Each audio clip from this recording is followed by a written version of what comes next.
بسم اللہ الرحمن الرحیم۔ شروع اللہ کے نام سے جو بڑا مہربان نہایت رحم والا ہے۔ ہاروت اور ماروت کون تھے؟ بابل کا کنواں کہاں ہے اور ہاروت اور ماروت کا جادو کس طرح کا تھا؟ سیارہ زہرہ یعنی پلانٹ وینس جسے حسن کی علامت سمجھا جاتا ہے، اس کی کیا حقیقت ہے؟ ناظرین، یہ وہ پر اسرار سوالات ہیں جن کے جوابات تو بہت ہیں اور لکھنے والوں نے بھی بہت کچھ لکھا ہے۔ ہاروت اور ماروت کے مطابق بنیادی طور پر دو طرح کی روایت ملتی ہیں، ایک وہ جو قرآن و حدیث اور تابعین کے اقوال میں موجود ہیں، اور دوسری وہ جو توریت، انجیل اور اسرائیلی روایتوں میں آتی ہیں، جبکہ ان اسرائیلی روایتوں کو بیشتر علماء اور مورخین نے تائید کی ہے۔ ناظرین اکرام، اس ویڈیو میں ہم آپ کو ان دو طرح کی روایت اور واقعات کو مکمل بیان کریں گے۔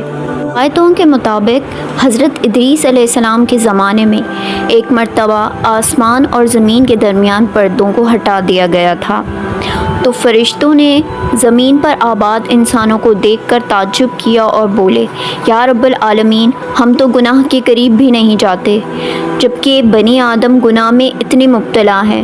اگر ہم ان کی جگہ ہوتے تو تیری نافرمانی ہرگز نہ کرتے۔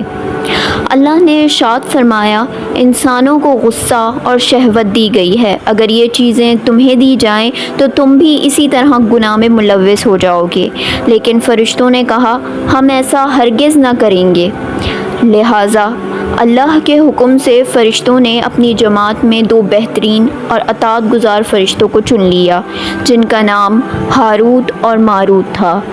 اللہ نے ان دونوں فرشتوں میں انسانی شہوت اور فطرت ڈال کر دنیا میں بھیجا۔ وہ شہر بابل میں دو خوبصورت انسان بنا کر بھیجے گئے اور قاضی کے عہدے پر مقرر ہوئے۔ یہاں وہ لوگوں کے درمیان فیصلے کیا کرتے تھے۔ ایک دن ایک عورت ان کے پاس اپنا مقدمہ لے کر آئی اور کہا، میرا شوہر مجھے بہت پریشان کرتا ہے۔ ہاروت اور ماروت نے جب اس عورت کو دیکھا تو اس کی خوبصورتی اور حسن میں مربوب ہو گئے اور اس پر عاشق ہو گئے۔ انہوں نے اس عورت سے زنا کی خواہش کی۔ اس نے کہا، میں تمہاری یہ خواہش تب پوری کروں گی کہ جب تم بت کی پوجا کرو، شراب پیو یا میرے خاوند کو قتل کر دو۔ ہاروت اور ماروت نے شراب نوشی کو چھوٹا گناہ سمجھ کر ڈالا اور اس شراب کی مستی میں دو اور کبیرہ گناہ کر بیٹھے۔ اس عورت نے ان سے آسمان پر چڑھنے کا علم بھی سیکھا، جس کے ذریعے وہ آسمان پر جایا کرتے تھے۔ جب یہ عورت اس عمل کے ذریعے آسمان پر گئی تو اللہ تعالیٰ کے حکم سے اسے ستارے کی شکل میں مسخ کر دیا گیا۔ چونکہ اس عورت کا نام زہرہ تھا، اس لیے وہ سیارہ زہرہ کہلایا، جسے آج پلانٹ وینس بھی کہتے ہیں۔ اس گناہ کی وجہ سے ہاروت اور ماروت خود وہ اسم اعظم بھول گئے جسے پڑھ کر وہ آسمان پر جایا کرتے تھے، اور بطور سزا انہیں بابل کے کنویں میں الٹا لٹکا دیا گیا، جہاں وہ تا قیامت یوں ہی قید رہیں گے۔ یہ ایک اسرائیلی روایت ہے جسے مختلف علماء افسانہ اور من گھڑت کہانی قرار دے کر اسے سختی سے رد کرتے ہیں۔ ہاروت اور ماروت اور چاہے بابل کے اس سلسلے میں ایک اور روایت کثرت سے بیان کی جاتی ہے، جس کے مطابق ایک زمانہ ایسا بھی تھا کہ شہر بابل روح زمین پر تہذیب اور تمدن کا مرکز تھا۔ یہاں کے لوگ باطل خدا کی پرستش کیا کرتے تھے۔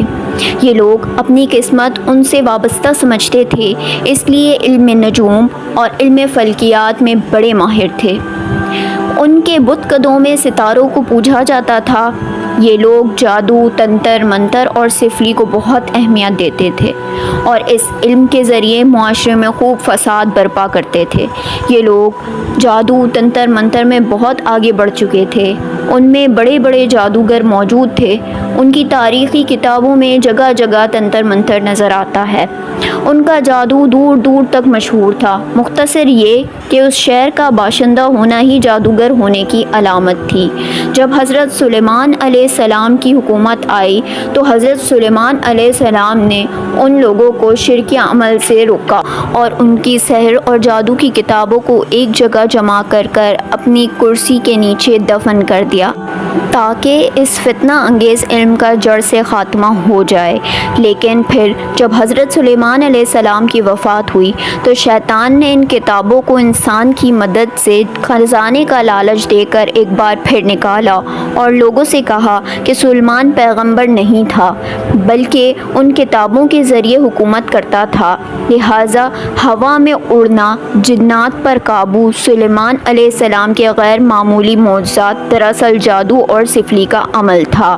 لہٰذا بنی اسرائیل نے اس کی پیروی کی اور ان کتابوں کو پھر سے پڑھنا شروع کر دیا، اور اس طرح دوبارہ یہ شر انگیز علم اس قوم میں سرایت کر گیا۔ اللہ نے حضرت سلیمان علیہ السلام پر لگائے گئے الزام اور تہمت کی نفی کرتے ہوئے سورہ بقرہ میں ارشاد فرمایا ہے، اور انہوں نے اس چیز کی پیروی کی جو شیطان سلیمان علیہ السلام کی بادشاہت کے وقت پڑھتے تھے، اور سلیمان نے کفر نہیں کیا تھا لیکن شیطانوں نے ہی کفر کیا تھا۔ لوگوں کو جادو سکھاتے تھے، اور اس چیز کی بھی جو شہر بابل میں ہاروت اور ماروت 2 فرشتوں پر اتارا گیا تھا، اور وہ کسی کو نہ سکھاتے تھے جب تک یہ نہ کہہ دیں کہ ہم تو صرف آزمائش کے لیے ہیں، تو کافر نہ بن۔ لہٰذا جب یہ سحر کا علم بابل میں عام ہو گیا اور لوگوں کی تکلیف اور پریشانی کا باعث بن گیا، اللہ نے 2 فرشتوں کو انسانی صورت میں مامور کیا کہ وہ جادو کے عوامل اور اس کے باطل کرنے کا طریقہ لوگوں کو سکھائیں تاکہ وہ جادوگروں کے فساد اور شر سے محفوظ رہ سکیں۔